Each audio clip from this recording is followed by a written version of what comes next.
రావణ్ని arrest చేసి Sarpavaram police స్టేషన్కి తీసుకెళ్తున్నామనే మాట చెప్పటం పూర్తిగా రాజ్యాంగబద్ధం కాదు, ఇది న్యాయబద్ధం కాదు.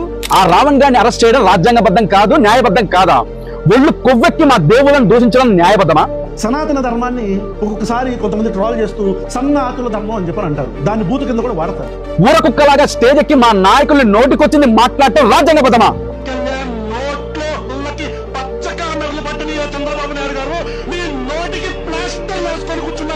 ప్రాథమిక హక్కులు, ఇది ఖచ్చితంగా ఒక వ్యక్తి యొక్క ప్రాథమిక హక్కులు హరించటమే. Fundamental rights. Right to speech అని చెప్పింది కానీ రైట్ టు అబ్యూజ్ అని ఎప్పుడూ ఎక్కడా చెప్పలేదు రాజ్యాంగం.